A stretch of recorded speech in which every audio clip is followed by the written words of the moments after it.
When Barbara first asked me to give this talk, she gave me a title that was about a half a page long.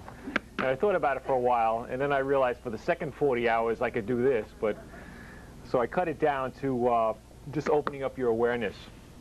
What I'm going to present to you tonight is as I was thinking about what I was going to present, I noticed that I always followed the same pattern as I did things, as I learned a new topic, as I went into like a discovery method of opening up my awareness. So I'm going to present to you the method that I found that I use the most, and how it's sort of it's a closed cycle, and each points of the cycle emphasize the other points, and it's sort of its own biofeedback mechanism. First of all, what does awareness mean? Does anyone have any idea? No one? Knowing, noticing what's in you and around you. Okay. Anyone else? Conscious of. Dictionary definition is conscious of. Now, what does that mean? Okay, that means that we knowingly act in a certain way, or we act in a certain way knowingly to achieve a desired result. Not that we just do something. There's people that do things naturally, like they have a natural ability at sports, or they're a natural psychic. They don't know how they do it, they just do it, and they just do it very well. But if you ask them how do they do it, they cannot sit down and define, I do this, I do that, I do that. They just say, well, it just comes to me, I just do it. I just happen to be very good at playing golf, or I happen to be very good at football, or whatever it is. Okay? But what we want to focus on is how do you consciously take control of that, so you can grow and develop and become aware and know why you do something, and know why it works or why it doesn't work. And one of the things that we focus on in mind control is opening up your awareness, knowing consciously doing something. A definition of mind control or meditation is consciously altering your brain frequency. So you're doing it yourself. A natural psychic says, well, gee, it just comes to me in a flash of insight, or I close my eyes. They don't know how they do it. Okay? Now, I've noticed in myself a pattern that I use, okay, when I go through an awareness process. And I just want to put this on the board. I basically, when I was first thinking about this, I had about 15 different steps to it, but I've broken it down to 3 steps, which everything else is included in there. And the first part is learning, okay? And I just want to go over this, and then we'll go over each of the steps in more detail.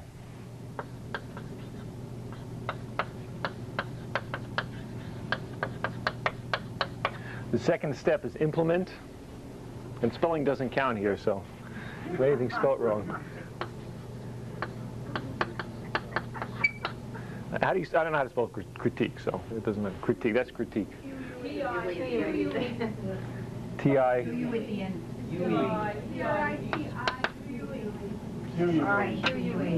Okay, audience participation. There's a lot of stress up here. You know, you're in front of an audience, 30 people. Okay. Now, can you hear me in the back there, okay? Yes. Okay. A little bit louder. There's lots of seats up here. Come on up. This is a test of will. You wish I'd speak louder. I wish you'd come to the front. Okay. What I've done is I've put this together with a triangle being a very sound geometric structure, where all of the angles of the triangle, all the legs of the triangle, all complement each other. Okay, so if anyone's pushing on it, the other two give it support. And I tie these all 3 of these together with meditation. Okay, meditation is used in all phases of this.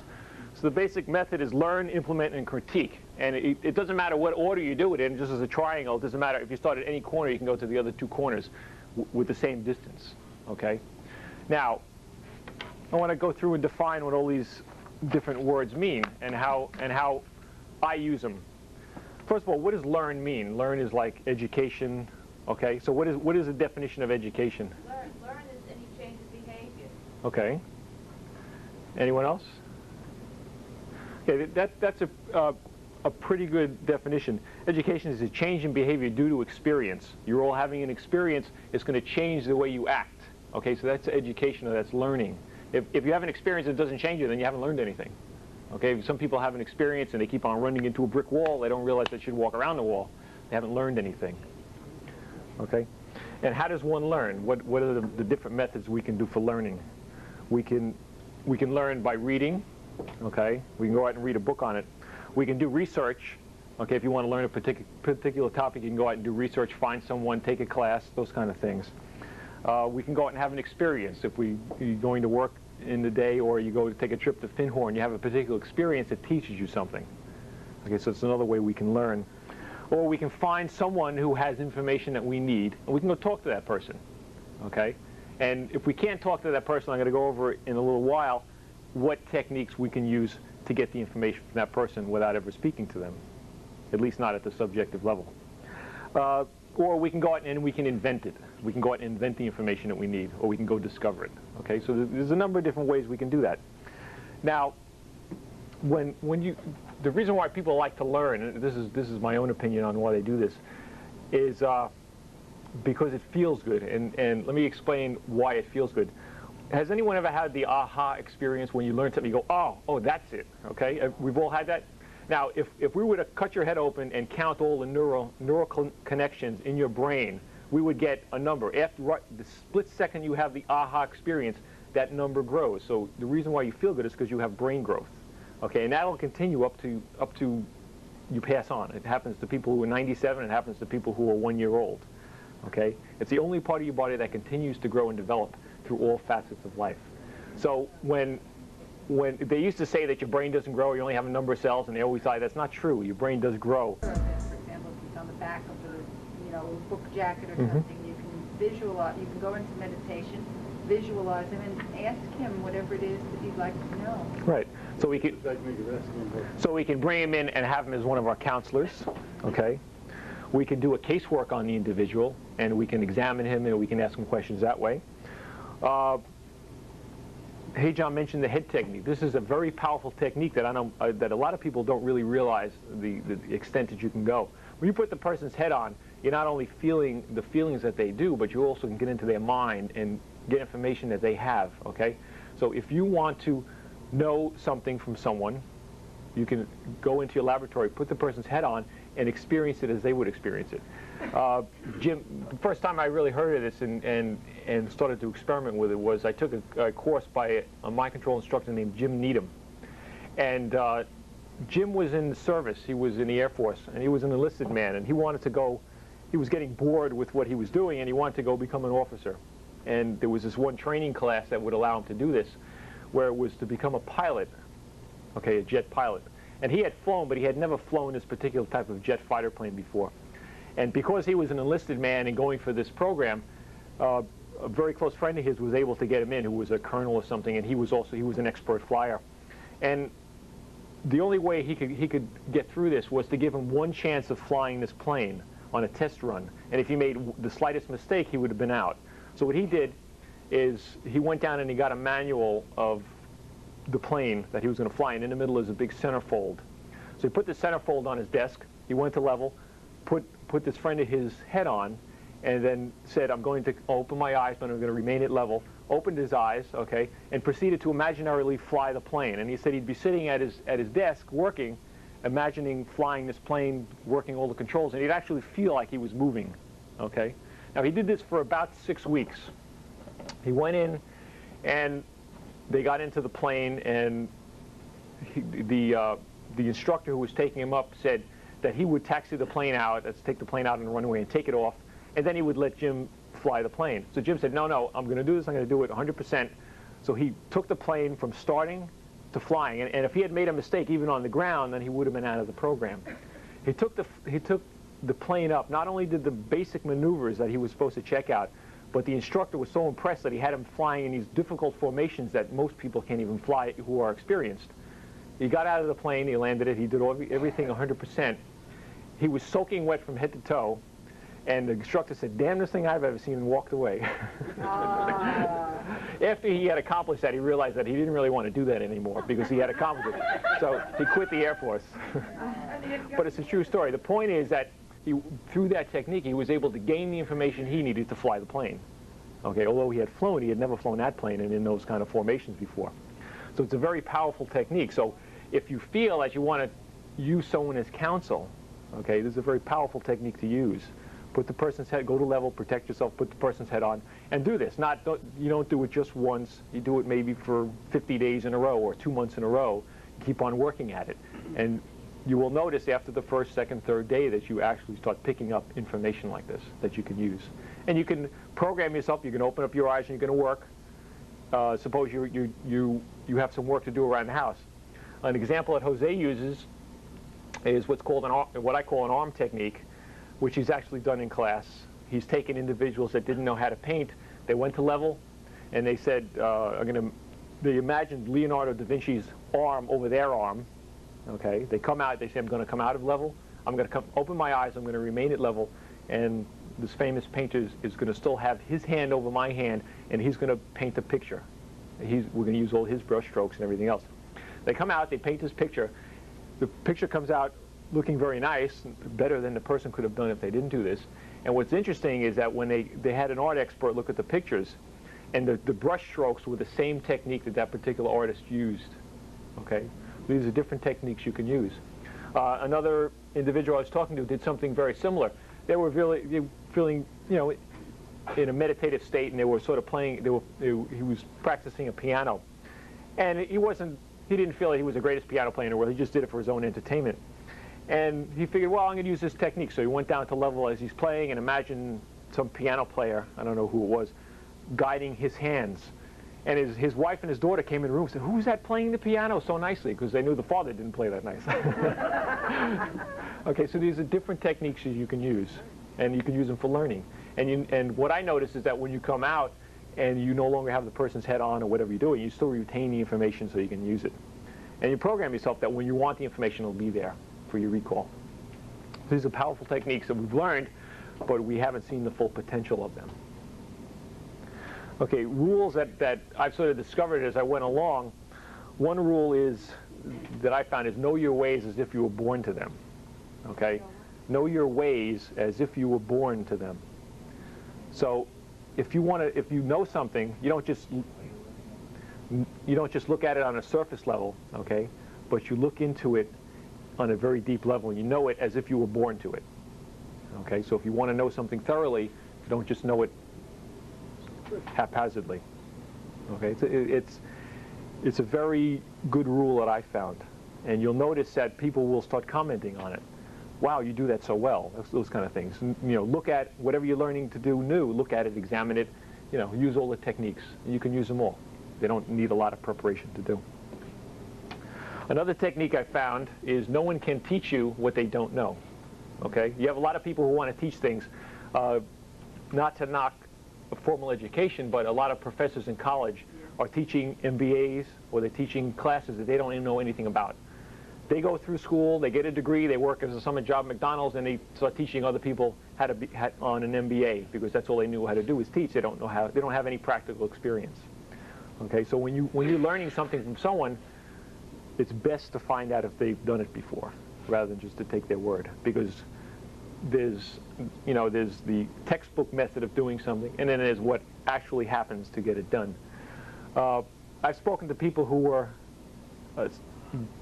very wealthy, and they've made their fortunes themselves or whatever, and they're very successful people. And I've asked them, what do you think the biggest factor of your own success is? And they said, to trust myself. Not that I found someone that could help me, not that I had a lucky break, that they learned to trust themselves and believe in what they were doing. Okay, so again, that's another thing. Believe in what you do, even though 20 people are talking negatively or aren't giving you the support that you're doing. Go find 20 people that are going to give you the support that you need instead, and trust yourself. No, I mean if you don't trust it 100%, go back and examine it. Follow the thing. Go back and critique. What am I doing? What should I be doing? Okay. As general programming techniques, when you're learning something. For instance, if you're programming for a goal, I want to start a business. Okay, I want to go out and I want to do a particular business and whatever it is. And I've gone through all my learning steps. I've taken my sales courses to know how to sell. I've taken my accounting courses and whatever, and you want to learn something. Now you're going to go and apply that knowledge. Some of the programming that you want to do is, that I found sort of pretty generic, is that I will know what to do when I do it. Okay, you program yourself that you'll have the answer when you need it. Not that you'll come into a problem and you'll go back and 3 weeks later you have the answer, but you'll just intuitively know what to do when you have to do it. So a problem arises at work or in your situation or whatever it is, and you'll know what to do. Along with that, you want to program that you will become aware of when you go off track. So if you're starting to go down one way to attain a goal and you start deviating from the track that isn't going to reach that goal, you're going to become aware of it, and you're going to be able to pull yourself back on track to see what you're doing. The next thing is that I will know what areas need more attention. So if you, for instance, again, I'm using business as an example because it's a very easy example to use. It has defined pieces that go into it. But you can use the same thing with spiritual awareness, or we can use the same thing with bodybuilding or sports or whatever it happens. For instance, if you have a business and you have different areas, sales, management, accounting, personnel issues that come up or whatever it is, you want to program yourself that you will know which areas need work and need emphasis to do. Maybe today you have to emphasize what the product is that you're building. Maybe tomorrow you have to emphasize that you have a problem employee that needs a little more attention. Maybe the next day you have a customer that needs more attention. So you want to make sure that you become aware of what needs attention. I know in my own business experience I've noticed on people who are in upper management tend to lose sight of what the real problems are and focus on issues that don't concern anything and that have no real value. And all they do is lose money. I'm sure other people have noticed it also. And one final thing is that that you want to program is that I will be aware of information that will help me, okay? Because quite often there's information out there that could help you that you're just not aware exists. If you're going into business and there's some user group or there's some sales group or whatever that could help you achieve your goals faster, you want to become aware of it. How do you find out about those things? A lot of times it's just word of mouth. So you want to start programming yourself that I'll become aware of a particular group or a particular book or whatever. How many people go to bookstores to buy books on, say, mind control type topics? Okay. How do you pick those books out? You just walk down and wait for a book to fall out on top of your lap. I've done it. I've gone to bookstore many times, and the book just sort of flies out of the shelf into your hands. Okay, I'll read it, see what it's about. Quite often, it helps you out quite a bit. So you want to program yourself so that you'll be aware of the information when you need it. The second part down here, implement. Now, a lot of people learn things. They take a class, they take Silva Mind Control, they take other classes, and they never use it. They go, oh, well, gee, I learned this technique on how to heal people, but I'm not going to use it on a daily. I'll save it for that special case. I'll save it for the time I really need it because I have a very busy day and I can't sit down for 5 minutes here or whatever. Okay, so they think of excuses on why they can't use it. Use it. Use all the techniques. Apply, because if you don't apply it, you're not going to use it. Okay, you're not going to exercise it, and you're not going to develop and grow. So a lot of people fall short in this area. So don't be afraid that you're going to be allotted a certain amount. I knew someone who used to go to bowling, and I said, well, why don't you, everyone got bowling in a league. What they do is for like the first 10 minutes, everyone can throw a practice ball. So I said, well, why don't you go practice? Well, I don't want to use up my strikes. So the more you practice, the more strikes you're going to get. Keep on practicing it. Well, in bowling, you want to get a lot of strikes. Does everyone know a concept called the law of use? Use. There's lots of seats up here, Barbara. Come on up. People learn to have to participate in what they're learning. Something like that. Let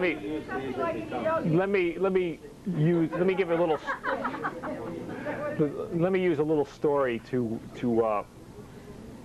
that sort of explains what the law of use is about. In the Bible somewhere, I don't know what page or anything, I'm not one of those kind of scholars who can quote, but there's a story called the story of the talents. And the talents, it's like money, I guess, gold pieces, talents. The story goes that there was this master who was a big businessman, and he was going away out of town on a business trip for a couple weeks, so he took his 3 favorite servants and he gave them a bunch of talents according to their ability. He gave the first servant 5 talents, and gave the second servant 3 talents and gave the other servant, which was his favorite, he gave him 1 talent. And he says, okay, you know, do what you want with these things, and I'll be back in a month, and I wanted to see how you did. So he goes away. So the first servant goes out and wheels and deals and goes and buys goods and does whatever and goes and sells them and doubles his money. He makes 5 more talents. So he has 10 talents. The other servant, the second one who had 3, goes out and buys some yarn and has it weaved into a carpet or something, and he goes and he makes another 3 talents. So the last servant was afraid of, you know, global depression and taxes and everything else, so he didn't know what to do. So he dug a hole and put the money in the hole. And, you know, at today's interest rates, you can lose a lot of money in a year if you don't put it at least in the bank. So the master comes back from his business trip and he says, okay, guys, how did you do? So he talks to the first one and he says, well, gee, here's your 5 talents, I made you 5 more. He says, wow, that's great. He says, you've mastered this, I'll make you a master of many. Okay, so he asks the second man, he says, how did you do? He says, well, gee, you gave me 3, I made 3 more for you. I doubled your money. I wheeled and dealed and went out in the business world and, you know, fought and did it, and here it is. So he says, you've mastered some, I'll make you master of many. So he asks the third servant, and he says, well, I didn't lose anything, you know. I was afraid of depression and afraid of this, but I didn't lose any. Here's your 1 talent back. And in the Bible, he quotes him saying he's a wicked and slothful man because he didn't do anything with the money. Okay, he says, why didn't you give it to the bankers, where you know that this man had been very lucky and he had earned things that he wasn't entitled to, and he'd been, you know, won the lottery and whatever. So he was a very lucky individual, and he had reaped where he hadn't planted any seeds or sowed. So the translation of wicked and slothful is lazy and evil. Okay, so he didn't go out and use it. So what he did is he took the 1 talent from the one person and he gave it to the guy who had 10 talents. Now, the one slave said, that's not fair. You're taking it from the guy from me who doesn't have anything, and you're giving it to the guy who has a lot. Why are you doing that? Well, that's called the law of use. Now, you might say that's a little unfair, that you would take something from someone who doesn't have very much and give it, right, and, well, Robin Hood's the other way. Right. Okay. Okay. Now, where was I? Okay. So you might say that, well, gee, this isn't kind of fair in life. You know, the guy takes it from someone who hasn't got too much and he gives it to the guy who's got a lot. But how often have you seen that? The guy who's got a lot and goes out and he's doing a lot in business, he keeps on getting more and more and more. Now, the law of use applies to everything, not only money. Okay, it applies to mind control, it applies to physical work, it applies to knowledge. Here's an experiment that you can do. It'd take about a year, but it's easily done to verify the law of use. If you take one arm and you tie it to your side and tape it onto your leg and never use it, okay, for a year, and you take another arm and you lift weights with it every day for a year, at the end of the year, one arm's going to be real strong and the other arm you won't be able to do anything with. Okay? Why? Because you didn't use it. You didn't need it. So if you don't use it, you lose it, right? So the law of use applies to everything. So one of the things we want to do and implement up here is we want to go out and use what we learn. Now in mind control, they say we have 27 techniques that they teach in a basic class. How many people have used all 27 techniques? 2 people. How many people have used 3 techniques? Oh, yeah, of course, at least more. There's a lot of people who haven't even used 3 techniques. Oh, really? What I used to do when I first took the mind control class is I'd look at the techniques and I'd say, you know, I haven't used this technique, so let me try to find something to use it on. And you exercise everything. How many people have problems visualizing, would like to visualize better? Okay. Okay. Memorize 100 memory pegs and use them once, and you will visualize better. All you have to do is use them once. That's not even saying you have to use them every day. Memorize 100 memory pegs and use them, and your visualizations will become better. Use them 5 times and they'll become even better. Use them 100 times and who knows? Okay? The law of use. The more you use something, the better it gets. Okay? And the more you'll get, and the more you grow. You know, a lot of people are starting off in a profession or whatever and haven't really established themselves. Often want to be, you know, the whatever, the guru in some area or the person knows the most. And the best way to do that, okay, is through the law of use. Take an area that interests you and study it. Study it for 3 years or 5 years. Pretty soon, you know, you're gonna be called on as the expert. Gee, tell me how to do that. Okay, tell me how to do this legal matter, or if you're a doctor, if you study one particular disease or one particular area of medicine, people are going to come to you as an expert. You have a lot of experience in this area. Help me with this. And you'll be internationally known. You'll have lectures all over the world, and you'll become big and famous. All through hard work and using what you want to know. Read a lot of books on it. Go out and read 10, 20 books on something. Okay, you'll pick up a lot of knowledge. So I can't stress enough the law of use. Now, there's a lot of other laws that affect this that I'm not going to go into tonight, but that's a pretty strong one. Techniques that I like to use on the implementation part is mirror of the mind. Okay, it's a very good technique. Visualize what the problem is, what the solution is, and you keep on visualizing the solution. The mental screen. Keep on visualizing what the end result is, what you want the product to be, what you want the situation to be. Okay, keep on visualizing that. Another thing which I put in here is beta level control. Because quite often there's a lot of people who focus on going to alpha and doing things at alpha, and they do great things, okay? But they never go into beta to focus in the beta world to get something done. They go to alpha. They're in alpha too much. Sometimes you have to go into beta. If you want to operate a business, you got to function in beta once in a while and get something done, okay? So that's why I put in there beta level control. And I know a few people who are like this, that they function so much in the alpha level, and they're off in la-la land 100% of the time, and it's hard to get them to wake up enough and do something. So once in a while, you want to focus in beta. Okay, off to the third area over here, critique. Now, in critique, we want to improve, and we want to formulate a strategy for truth. Okay, we don't want to say, gee, I did great on that test when you know you failed. Or you say, gee, that was a great situation. I really didn't want that customer anyway. Okay? Well, okay, you want to focus on what the real truth is. And you want to get rid of all the nonsense and BS and everything else that comes through, and all the, you know, the screens that we put up to shield ourselves. Because a lot of times you focus on the truth, it's not a nice picture. You find out you're the problem, not the guy across the street. Okay? So you want to focus on what that is. And it's not easy to do a lot of times. Okay, you have to, first of all, believe in yourself. You have to trust your inner self to give you the right answer. And it also helps if you have some close friends who know you, who can give you honest opinions and not just give you nonsense opinions. There's three different people. People that give you honest opinions, people that'll tell you you're the worst thing in the world because they're jealous, or people that'll always tell you everything is rosy because they're afraid to tell you what their honest opinion is. So you want to find the people that give you an honest critique, who know you, know where your weaknesses are, know where your strengths are, and can help you improve. Okay? You want to also evaluate, so you want to evaluate the situation that you're in. What did I do right? What did I do wrong? Where are my weaknesses? Where are my strengths? How can I improve? Okay? What should I have done that I didn't do? You want to emphasize the strong areas, improve the weak areas, and set goals. Okay, because if we don't have any goals, we're not going to know what to do. If our goal is to reach the moon with a rocket ship, then that's one goal. But if we're building a rocket ship but we don't know where we want it to take us, we're not going to build a very good one, because we're not going to know what the end result is that we want to achieve.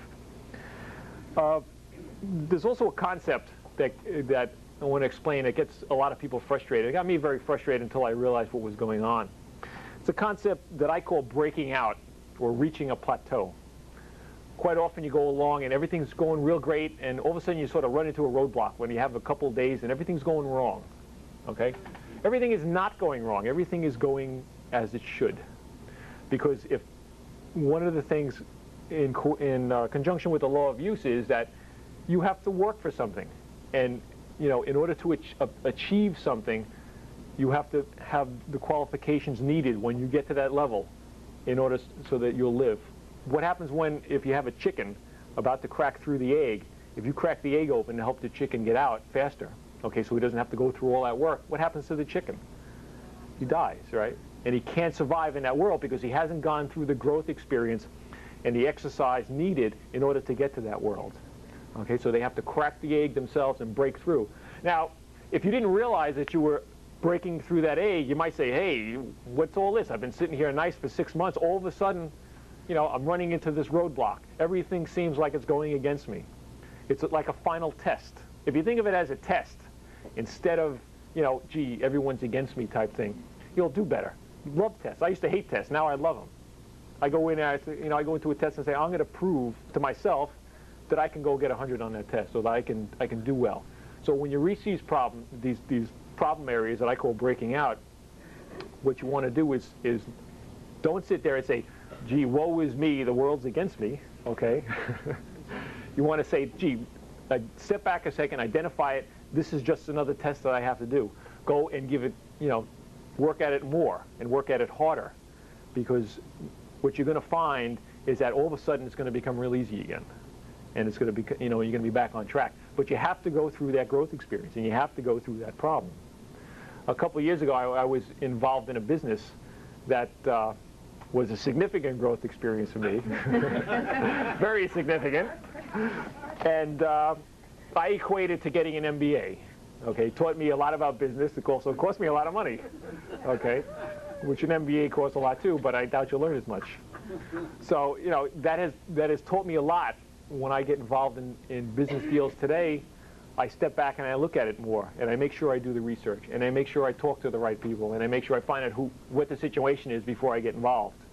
Because if you don't, there's going to be someone out there who's going to take advantage of you, and then you're going to be in a worse situation than you were before. So don't, you know, there's an Italian saying that says, not every bad thing comes to harm you. Okay? Very interesting. All right? Not every bad thing comes to harm you. If you say it in Italian, it really sounds good, but I don't know how to say it in Italian. But I wish I did. Does anyone know Italian here? So. That's it. Doesn't that sound good? So when things that you perceive as bad coming to you, step back and look at them. Look at them in a different light and say, gee, this is a lesson that I have to go through. I have to learn, okay? And you'll get through faster. You'll go in and you'll focus on that. You'll say, okay, this is a lesson. What do I have to learn here? What do I have to do to get through this? Instead of sitting back and say, oh, they're doing it to me again. Oh, everyone's against me. Oh, they're going on for an hour, and getting everyone depressed, okay? Sit down and say, what do I have to do to change? What do I have to do to get through the situation? What do I have to change in myself to get through? Not what do they have to change. You know, part of the culture in America is that the other guy is always wrong. He's always got a problem. Well, a lot of times it's not the other guy, it's you. You have to change yourself in order to exist in the world. Now, when you do the breaking out, quite often you go from one level of awareness to another level. Okay, and it happens psychically also. When you go from one level of psychic awareness to another level of psychic awareness, you go through sort of the calm before the storm. You know, you go through this sort of a period that it's very hectic and crazy and whatnot until you learn how to function at that level. And it happens psychically, it happens physically, it happens, you know, in the beta world all over the place. It happens in all these different areas. So you want to become aware of the fact that that's happening. When I've noticed in myself that if I look at something with a certain kind of a negative attitude, I know that I should investigate that more, okay? A certain kind. And a lot of times I'll look at it and I'll walk away not having paid attention to myself, and that kind of thing happens. So you want to become aware of what happens in you in situations that you should know about. Because I've said, oh, that's not for me or whatever. And then 6 months later I find out that's exactly what I needed at that time that I should have looked into. So there's all sorts of, you know, information you're giving yourself. Become aware of what that information is, okay, and how to perceive it. One of the things I learned in a basic class was a test-taking technique that you program yourself that you'll know when the teacher is talking about a question that's going to be on your test. Okay, and it might be that every time the teacher asks a question, if they smoke a pipe, they might turn their pipe a certain way. You notice, gee, he keeps on doing that, and I'm drawn to it. And then you notice every time he did that, what he was talking about was on the test. And I've spoken to graduates, and they've done that, and that was actually one of the clues that a graduate had when he was in a particular class, was that the instructor used to scratch his head a certain way or fix his pipe or whatever he did. And every time he did that, that was the exact question that was on the test. So he just looked at it, and every time he did that, he wrote down what he was talking about and got 100 on the test. How did you program? You go to level and you say, I will become aware of everything I need to know to pass the test, and what the, and a clue that the instructor will be doing that will alert me to the fact that, it's information I need. You just sort of have to program for general awareness. Remember before I said, where is it? General programming, that I will know what to do when I want to, okay, when I want to do the particular thing. That I will know when I am off track, that I will know what areas need more attention than others, that I will be aware of information that will help me. That's information that will help you, okay? I want to be aware of whatever information he's giving that can, help me the most. So you become aware of different things that the person does. Again, it's just opening up your awareness. The person always does it, you just have to focus in on it, okay? Again, if you're taking a class, the other thing you can do is put the teacher's head on in the test and let him take it. Do it. Practice. Keep practicing. Another story that comes to mind is a true story of a mind control graduate who's taking a law test. And he had just taken the the basic class, and he went into a law exam and took some tests. And he had gotten 100 on the test. Now, it just so happens that 2 days before the test was given, the exam was stolen. And in order to find out which exam was stolen, they had a trick question on there, and they said the only way someone would get this question right was if they saw the test before. So he happened to get 100, so naturally they said, well, he must have stole the test. So they called him in his office, and they told him, they said, this is the situation, you're the only one that got this question right, how did you do it? So he proceeded to tell him what he just took in his mind control class and how he did it, and they believed him. But the point is that no one knew this. Okay, I've also heard examples given where someone went into, I believe it was the permit test for driving, where they have the 20 questions. And it just so happens in this state that one of the questions, the correct answer was the wrong answer, and they just put it on there so people wouldn't get 100. So this individual was taking the test, and he went through, and he did all the things, and he came up to this one question, he kept on getting C as the correct answer, and he knew it was B was the real answer, so he circled C. He took a mind control class and said, believe what your insides tell you, you're in a being. He circled C. The lady goes down and checks it. She looks back, how did you get that right? No one gets that question right. So, things like that happen. General techniques for implementation are, general techniques for critique rather, I'm sorry. General meditation, okay? Meditate at level, meditate about the situation. You can also do lab work. For instance, if you have a business case, you're at work, go to your lab and put your work out as a case, as if you're working on a human. Okay, same techniques. What areas need focusing on? How can I improve that area? What's wrong with it? How can it be improved? How can I fix it? Same technique. Just instead of working with a physical body or a spiritual body, you're working with the spiritual body of a company. Okay, if you want to invest, you can do this investing also.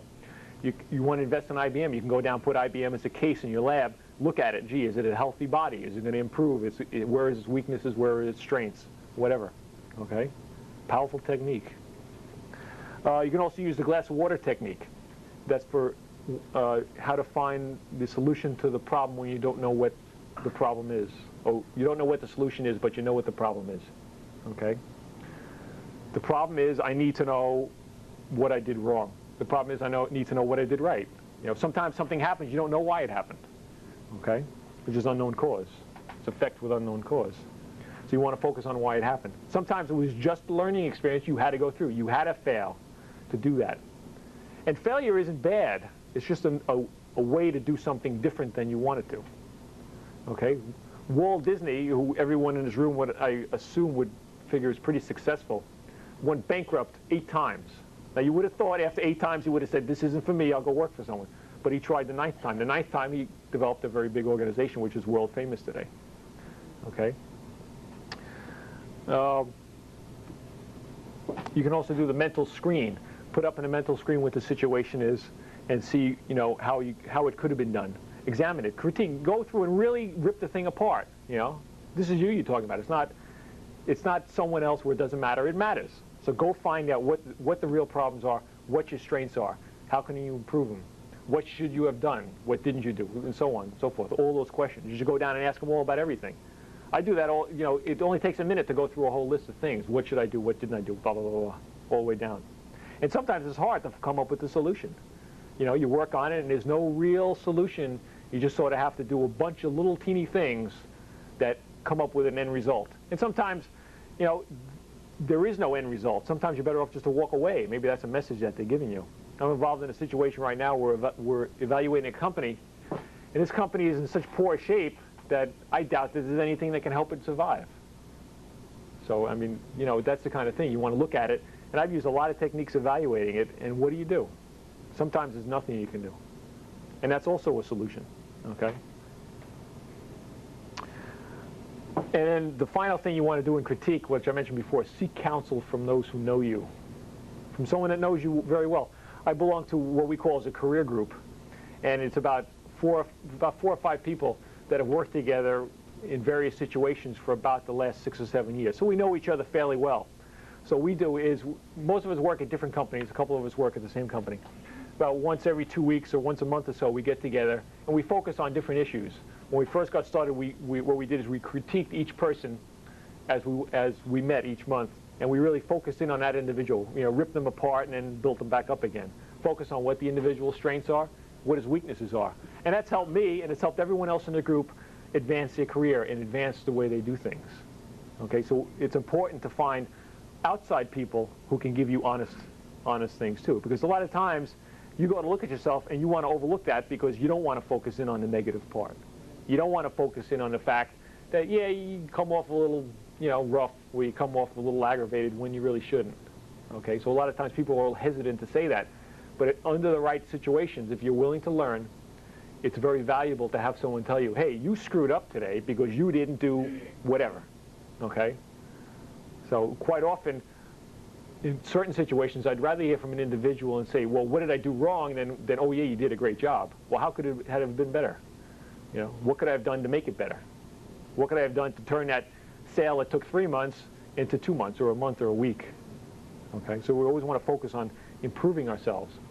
And it's not a competition we want to get into with someone else. Well, haha, I did that better than you did, that kind of thing. But we want to get into, let's do it better than I could have done it yesterday. And I'll do it better tomorrow. This is the basic method that I've been able to come up with on the best way that I found for myself, at least, on how to open up my awareness and how to open up and become aware of what I'm doing. Learn, go out and take a class. If you're in sales and you haven't read a book on sales, go out and read a book, go out and take a class. There's lots of classes on sales. There's formulated techniques on how to go in and do selling, okay, that are documented and everyone knows them. If you don't know them, there's two types of salesmen, the one that's real prepared and what I call the wing it salesman, who just goes in and wings it. Some of them are very good. They just happen, they have the gift of gab with no preparation. They can go in and do an excellent job. Most of us have to work at it. I myself have to work at it. And I make sure I'm always prepared for things like that, or as best as I can. The next thing you want to do is you want to go out and use the knowledge that you got. Sometimes it's nice just to take a class in something and learn something for the sake of learning. A lot of times, though, once you learn it, let's go use it. We've learned something new, let's go try it out and see what we can do with this knowledge. You took a mind control class, go out and use all 27 techniques. So you don't get headaches. Use headache control, on something else. If you have a pain in your side, use headache control. Use headache control if you got some guy working next to you who's a pain. There's all, you can use every technique in different ways. We talk about habit control in mind control, and they stress cutting out cigarettes. But you can also use habit control to get habits. I want to have a habit where I check my calendar every day when I come into work to make sure I keep my appointments. Where I check my messages that night before I go to make sure I've called everyone, those kind of habits or whatever. I turn the lights off in my car when I get out. That can be very helpful too. Okay, so all the techniques can be used for different things. Okay, not only for what they specifically said that they can be used for. And you just have to be inventive on how you do it. And if a technique doesn't work, invent one that does. Find out what works for you. I must know 50 different kinds of meditation and probably 300 different techniques. I use the 20 or the 10 that work for me on a regular basis that I'm comfortable with. Barbara uses a different 10. Rich uses another 10 different ones than I do. Whatever. Use the ones that are comfortable with you. But go out and try them all. Experiment with them all. See which one works best. Okay? Myself, I like glass of water technique. Someone else likes mirror of the mind. Someone else likes whatever. Okay? Use whatever's comfortable for you. And use it to the extent that you can. Use it to the fullest extent, instead of just using it once. On implement, I just want to give you one example. I've spoken to a couple people who took mind control, and I got the same answer from them, and it kind of puzzled me. When they were complaining of a medical condition that they had, I said, well, gee, you took mind control. Why don't you start working on, use mirror of the mind or use all the different techniques? And they go, oh, I tried that once, and it didn't work.